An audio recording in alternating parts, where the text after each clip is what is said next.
You are about to take another green energy adventure with me, Jay Nygaard, the Turbine Guy.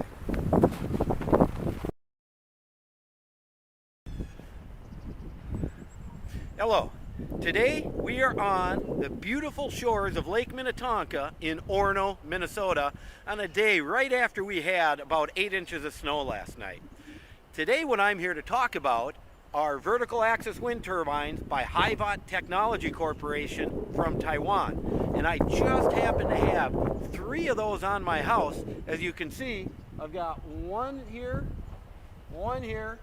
and one up on top of the house. And these are all 24-volt turbines that charge a battery bank in the basement combined with 3 solar modules that run a small part of my house off the grid. So today we're going to take a close look at this 300, how it's put together, how it works, and how to install it. Okay, now we're here to look at one of these 300-watt units close up. I've got it mounted on top of a Schedule 40 plumbing pipe that I galvanized. You can see it's about 12, 13 feet up. It goes another 3, 4 feet in the ground. And basically we dug a hole, mixed some cement, poured it in, stuck the pipe in, and leveled it out. Very simple install.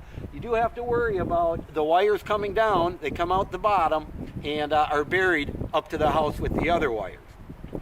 We'll see how it connects in a few minutes. The important thing I want to point out right now is that it still got snow on it from the storm last night, and it doesn't really affect it. There's not a lot of wind, so it's not spinning fast. But as soon as the wind picks up, that snow is gone and it'll work. It works through blizzards, freezing rain, anything you got, these turbines are there. Now another thing I did just for fun is I repurposed my pole as a flag pole as well. So I've got an American flag up there with a solar light. It's of course got all kinds of snow on it right now, but that light helps light up the turbine and the flag at night.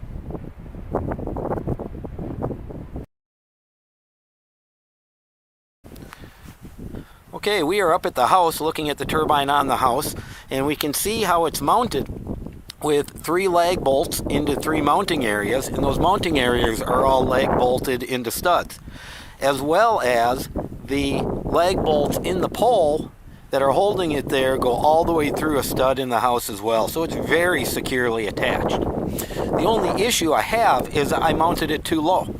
I need to get another 3 to 4 feet out of this turbine height-wise to get it out of the turbulent wind area. When the wind is coming this way off the lake and going north, it bounces off the house and up and over, and I need to clear that turbulent area.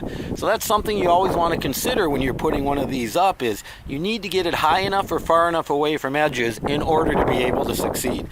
What happens now, it'll work, and this thing works fairly well up there, but I get vibrations and such into the house, which I wouldn't be getting there if it wasn't a turbulent area.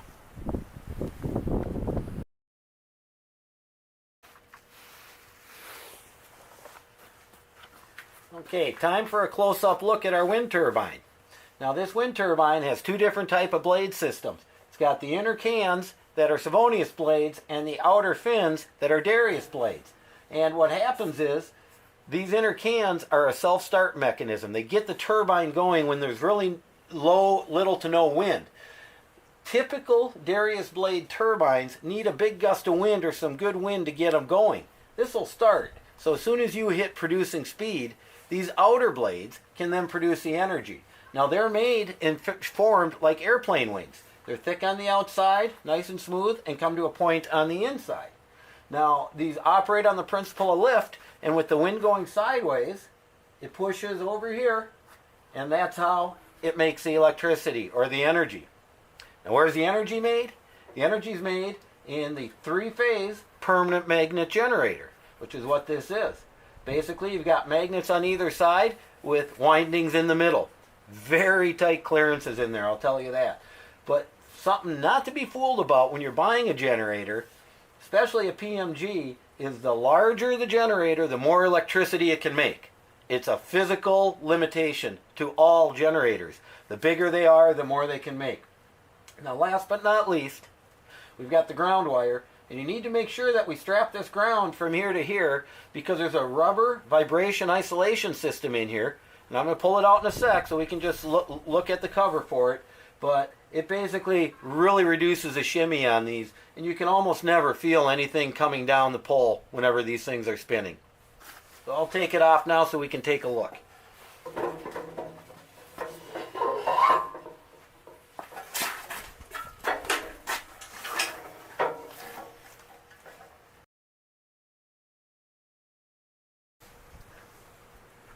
Now, when you think about these turbines being 3 to 3.5 feet tall and weighing 65 pounds, a lot of the weight in the height, 6 inches right here, is due to the vibration isolation system. This system is engineered rubber that is mounted in there that attenuates the natural frequencies and vibrations that would come down this turbine and otherwise make noise or make other issues. These things have very little vibration, very little shake, rattle, and roll. They just typically spin nice and smooth.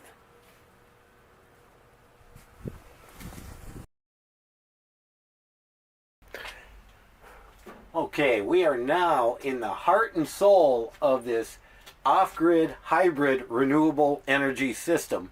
And we are at the electric control panel / battery bank area. And we're going to start out with where the power comes in. We've got all 3 wind turbines coming in separately, and they each have their own disconnect. Uphill, downhill, and house disconnect. And as you remember, the one turbine was shut off on the house, so this one's off, these 2 are on. What happens when the turbine is shut off is it crosses all 3 phases. When you do that with a permanent magnet generator crossing those phases, it electronically shuts the turbine down. So we've got the power going in and coming out, and it comes down here, and where does the power go to? 3 separate charge controllers. Uphill lakeside, the house, and the downhill lakeside. And what these charge controllers do is they take the input from the wind turbine, 3-phase, wild AC like we said, because it's a varying voltage, and we've got the steady DC voltage of a solar module up there for each one. And it takes that DC and AC and converts it all to an output of either 12 or 24 volts DC with a negative and a positive going to the separate buses. Now, the nice thing about these charge controllers is they're triple weather protected, which means that triple moisture protected. They can go anywhere and they can stay outside, and it's no big deal. Another nice thing, which you won't be able to see when I hit the button, is this will tell you what the battery bank voltage is. This will tell you what the turbine power is. This will tell you all kinds of fun stuff. I've got it in the running mode now. So it monitors what's going on, and it also tells you lifetime production. 2 very important issues. Now, once the power comes in from both sources and this is ready to charge, it goes down to my bus bars. We have a negative bus bar and a positive bus bar. As you can see, I'm expanding this one. I've got to put a new one here because I want to add a few more batteries to my bank. So I have a longer life and run when the power does go out. So all the batteries come in this way. The power goes in this way, as well as out comes the inverter power. But let's get to the battery bank first. My battery bank's about 1500 amp hours. Mostly gel cells. These gray ones are gel cells. These are 45 amp hour batteries. These are 42 amp hour batteries, and they're AGMs. Now down on the bottom we've got 100 amp hour gel cells just like these. Now how you get a 24 volt is you connect a negative to a positive on one. You run the positive off this side, the negative off this side. You have 12 plus 12 equals 24. And it's the higher voltage you can run a battery bank, usually the better, because then you end up running less current. So once the batteries are all done, charged up and sending power through the bus bar, they go up through the inverters. And we've got a 120 volt, 60 hertz inverter and a 240 60 hertz inverter. I don't really have much use for this right now, but this one, I've got a few different things hooked up to it, but the most importantly is my sump pump. When the power goes out around here, I can run my sump pump and it can run all night long. And you might not think that's important, but we had 3 storms last year where if I did not have this setup running my sump pump, my basement would have been flooded 3 separate times. So this is very important. Very, very important. Now, last but not least, what I want to focus on at the end is the Genius Charge Controller. For days like today where even though we had sun, although we had a foot of snow on top of the solar modules, and we didn't really have wind, and we've been draining the batteries, when the batteries do get down to a certain point, the charge controller, which is plugged into the grid, will charge your batteries up and make sure your battery bank's maintained and full. And that's very, very important, because if the power ever does go out, you always want to make sure that you start out with a nice fully charged battery bank ready to go.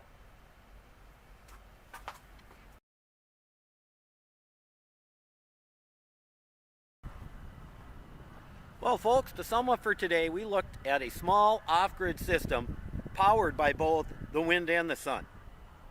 It's got 3 solar modules of varying sizes on the roof, which, as you can see today, it'd be kind of hard to go look at with all the snow we've had recently. But we also have 300-watt wind turbines that contribute as well.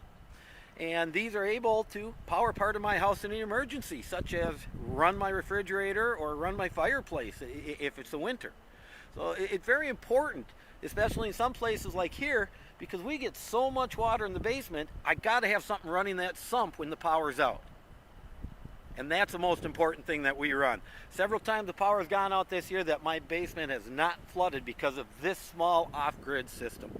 So these things do have their place, they do work, and as you can see, the things look nice and fit into a residential community. Thanks for coming.